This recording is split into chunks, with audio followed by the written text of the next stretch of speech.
আজ সরস্বতী পুজোর দিন টুকুন দিদি ভাই মানে আমার ছোট পিসির মেয়ে তাদের বাড়িতে আজকে আমাদের নিমন্ত্রণ ছিল। আর এখানেই আমরা আজকে পুষ্পাঞ্জলি দেবো বলে সকাল সকাল চলে এসেছি। একটা পুজো বাড়ি মানে সেখানে প্রচুর কাজ, তবে সেই কাজে যদি টুকটাক সবাই মিলে করা যায় তাহলে কিন্তু কাজটা ওই রকম অতটা কষ্টের হয় না।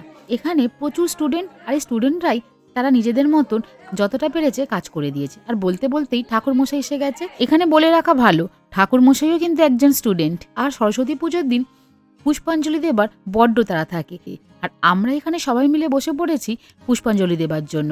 ফল কাটাও রেডি, আর ধূপধুনো জ্বালিয়ে এবার ঠাকুর পুজোয় আমরা সবাই বসে যাব। মানে সরস্বতী পুজোর মেন ব্যাপার হলো অঞ্জলি। ঠাকুরের কাছে অঞ্জলি দিয়ে তবেই তো কুলটা খেতে পারবো। ছোটবেলা থেকে দেখে আসছি যতক্ষণ না অঞ্জলি দেব ততক্ষণ কিন্তু কুল খাওয়া যাবে না। অঞ্জলি দেওয়ার পরই ঠাকুরের যে প্রসাদটা পাওয়া যাবে সেখানে কিন্তু কুল।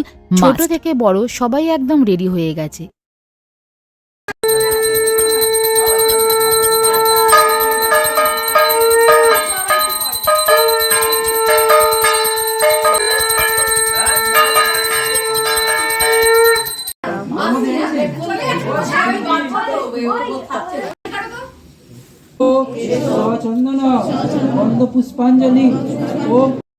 পুষ্পাঞ্জলি দেওয়া হয়ে গেছে। এবার এই ফুলগুলোকে ঠাকুর মশাই বললেন ফুল ছুটতে হবে না, একটা জায়গায় জড়ো করে ঠাকুরের পায়ে দিয়ে দিন। আর এখানে এসে গেছে ঠাকুরের প্রসাদ, মানে যেটার জন্য ওয়েট করা।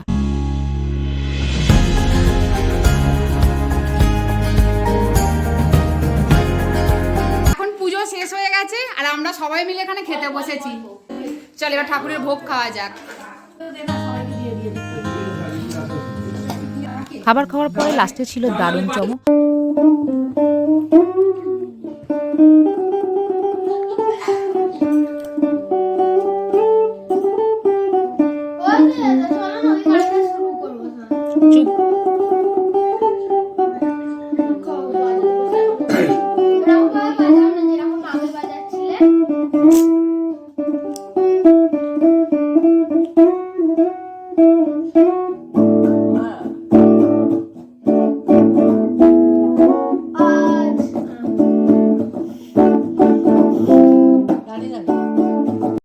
সবাই হাততালি দাও, দারুণ হয়েছে, খুব সুন্দর।